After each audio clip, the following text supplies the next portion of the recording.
नमस्कार दोस्तों, स्वागत है आपका मेरी जीके की पाठशाला में। और मैं पढ़ा रही हूँ आपको कंप्लीट हिस्ट्री।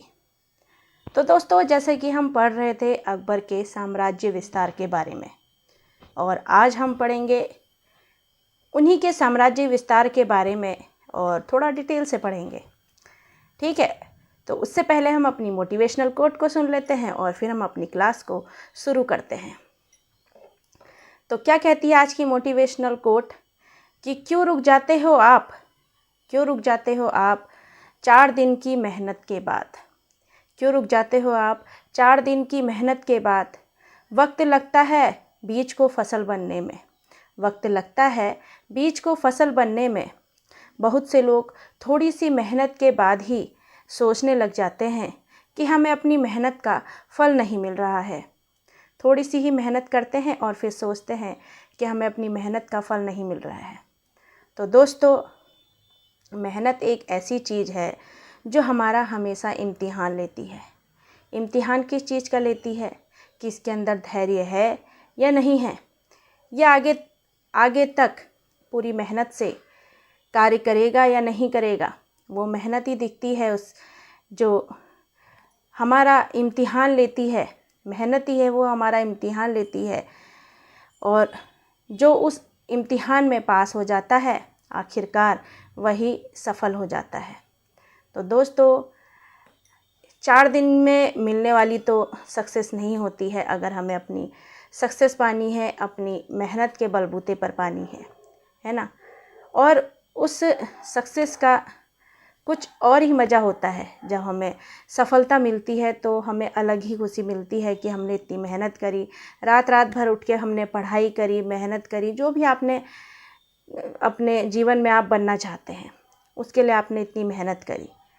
तो उसका मज़ा तभी आता है जब हम उतनी मेहनत करते हैं, और जो चीज़ हमें बहुत जल्दी मिल जाती है उसकी क्या नहीं होती है, एक तरह से केयर नहीं होती है, और व्यक्ति थोड़ा आलसी सा हो जाता है। इसलिए हमें अगर अच्छी मेहनत चाहिए और हमें ऊंचे पद पर जाना है, बहुत ऊंचाई पर जाना है, तो उसके लिए मेहनत करने से नहीं घबराना है।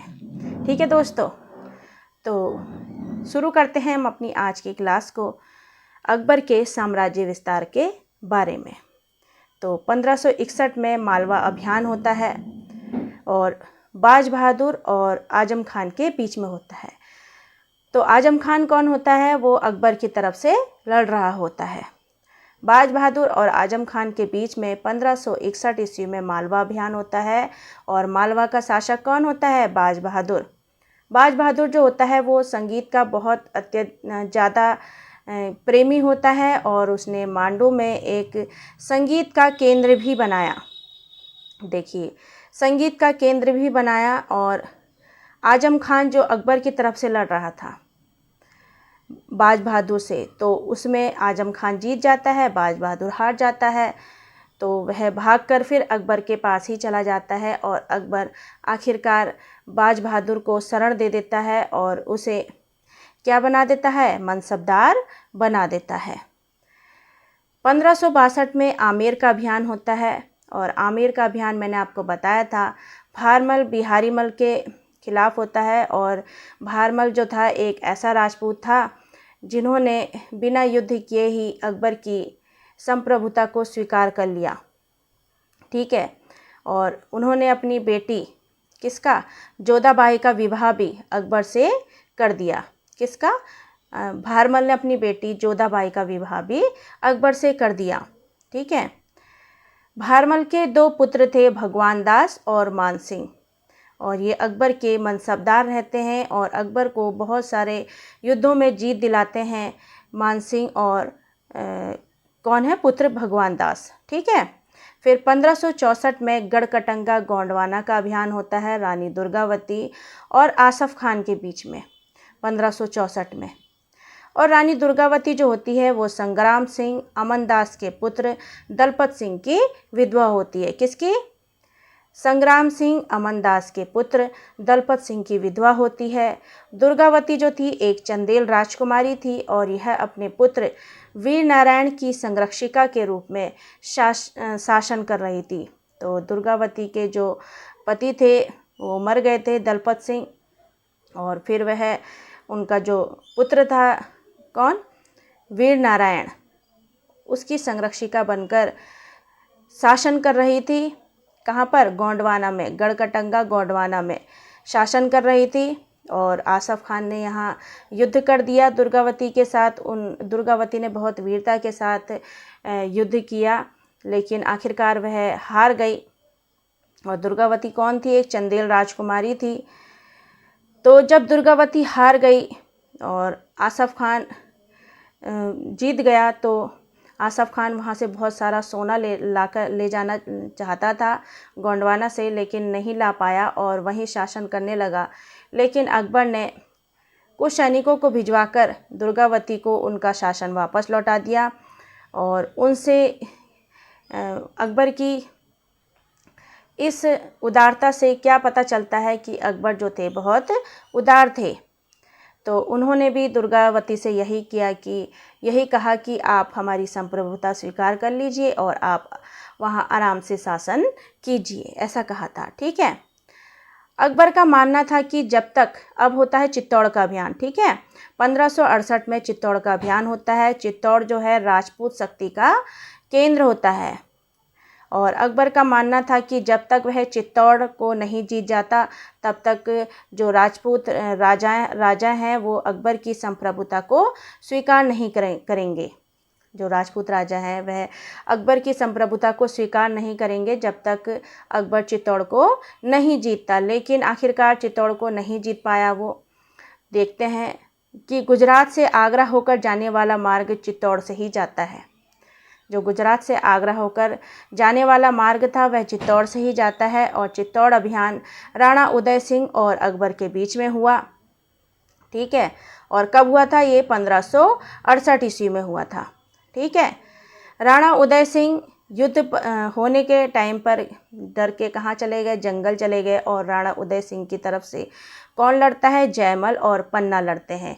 और यह वीरतापूर्वक युद्ध करते हैं अकबर के साथ। देखिए, अकबर जो है बहुत से युद्धों में नहीं गया। वहाँ उन्होंने आसफ़ खान को भेजा, कहीं आजम खान को भेजा, लेकिन चित्तौड़ के अभियान में वह स्वयं आया था। और अकबर के साथ उदय सिंह की तरफ से कौन लड़ रहा था? जयमल और पन्ना लड़ रहे थे।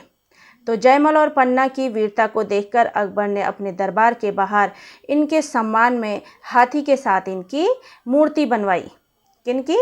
जयमल और पन्ना की, क्योंकि ये बहुत वीरता से लड़ रहे थे। राणा उदय सिंह के पुत्र महाराणा प्रताप, अब राणा उदय सिंह तो चले गए थे जंगल से, तो उनके पुत्र जो थे महाराणा प्रताप, वो 1572 में चित्तौड़ के शासक बनते हैं। ठीक है।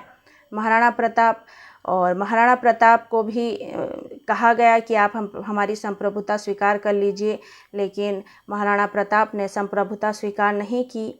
और 18 जून 1576 में हल्दी घाटी का युद्ध किया, जिसमें अकबर की तरफ से मान सिंह और आसफ़ खान लड़ाई करते हैं। और इस युद्ध में भी महाराणा प्रताप हार जाते हैं, लेकिन हारने के बाद भी उन्होंने अकबर की संप्रभुता को नहीं स्वीकारा, बहुत सारे संघर्ष किए।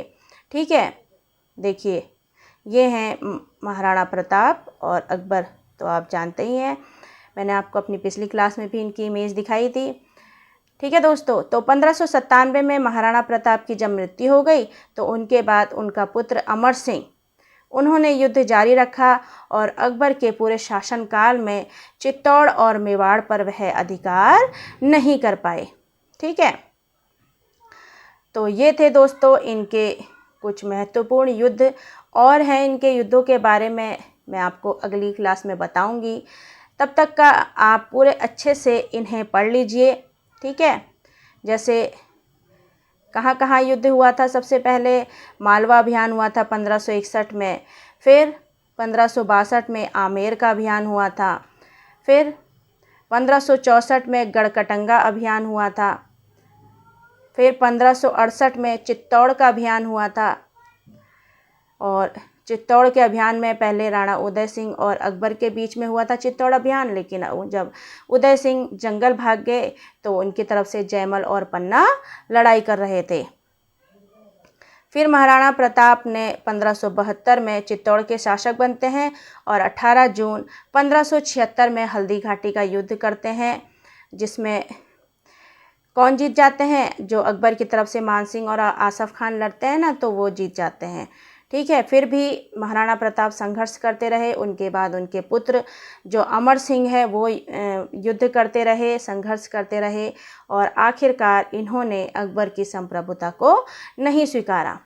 तो दोस्तों बहुत अच्छे से इन्हें पढ़ लीजिएगा और ये है एक आपके लिए प्यारा सा थैंक यू। अगर आपने मेरी यहाँ तक क्लास देख ली है तो आपका बहुत बहुत धन्यवाद, और आप ऐसे ही क्लास को पूरा देखा कीजिए, जिससे आपको ज़्यादा से ज़्यादा नॉलेज मिल पाए। ठीक है दोस्तों, तो मिलते हैं आपसे अपनी अगली क्लास में। तब तक के लिए अपना ध्यान रखें। Thank you.